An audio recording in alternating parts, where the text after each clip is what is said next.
Good morning, everyone. Mike Fiebernitz, Remax Southern Shores, coming to you for another Fiebernitz Friday, where we throw casual Friday out the window, still ending the week on a high note, wearing the suit, the tie, and the customary pocket square. Huge news, nothing to do with real estate, but my Detroit Lions upset the Super Bowl champions, Kansas City Chiefs. It was a great night last night. But anyways, let's go ahead and jump into the market mashup for this week's, give you the numbers, and then this week's topic, which is a good end of summer review. So for all you condo owners out there, you're up 0.2%. This past week brings you up for the year 6.1% this year compared to last year's average sales price. Residential market up 0.2%, up 2.8% this year compared to last year's average sales price. And then the land market, unfortunately, you slid back this past week. You are down 0.2%, but the good news is, well, you're not up, you're not down. You're just even at zero, so that's better than being down. So this week's topic is an end of summer review in the real estate market. I always like to do my current market update after every single month, and I always like to do that to give you all the numbers and the stats and to help you out on, what's happening in the real estate market, because we own property, folks. We want to know what's happening with the values of our houses we own, our investment properties, stuff like that. So here are 3 stats I'm going to share with you today and what they mean to you. And I've also put some graphs in the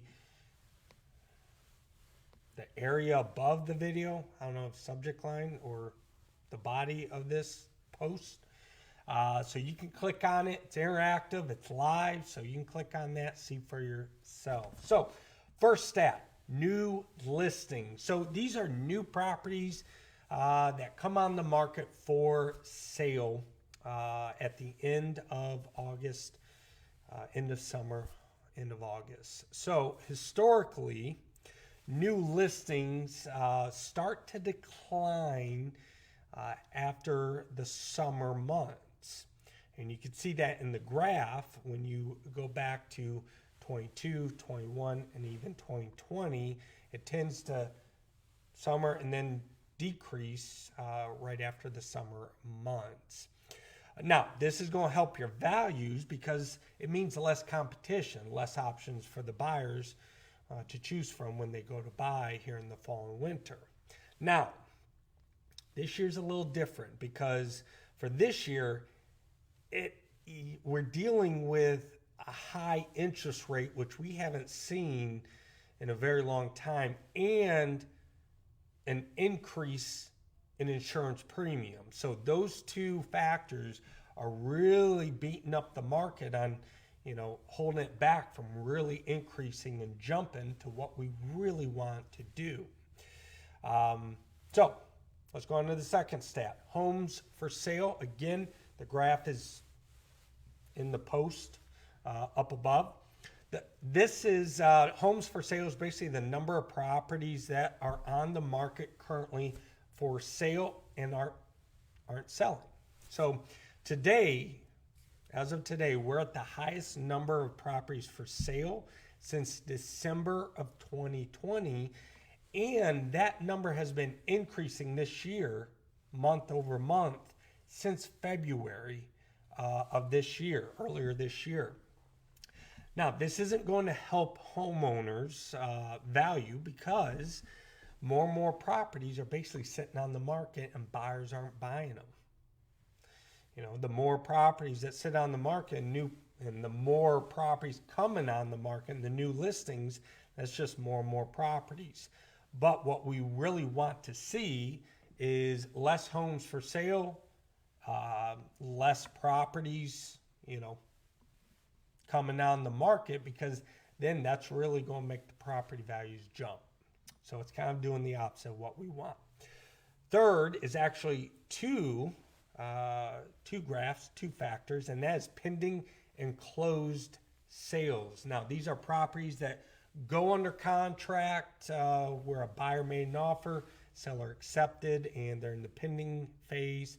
And then the closed sales, that factor is basically just properties that are under contract, they get to the closing table, they sell, and they change hands between the buyer and the seller. So both of these are slightly increasing, which you could tell from the graphs, but it's not enough to cover the properties that are currently on the market for sale in the homes for sale graph, nor the new listings that are coming on the market on top of the properties that are already for sale.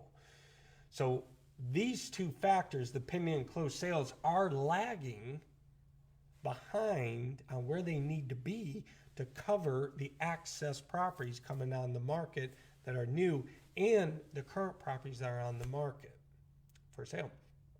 That's why pricing hasn't really changed all that much, this year. And, they barely increase, especially in the residential market. We're really only seeing about 2.8%, which almost feels like it's not going anywhere. So, to summarize everything, the next 4 months is going to be very important on the direction of each of these graphs are going to go.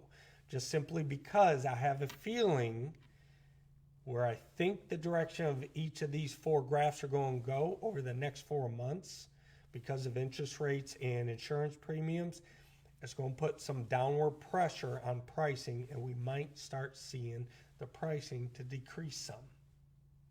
Folks, that's all I got this week. If you got any questions whatsoever, don't hesitate to reach out to me. I'm here to help, be a resource to you in everything real estate. Also, if you could hit the share button. I know you know someone looking to buy or sell that I can either help here or there. Folks, that's all I got this week. Have a wonderful weekend. Enjoy the college football. Enjoy opening week of the NFL season. And I will see you guys next Friday. Have a good one.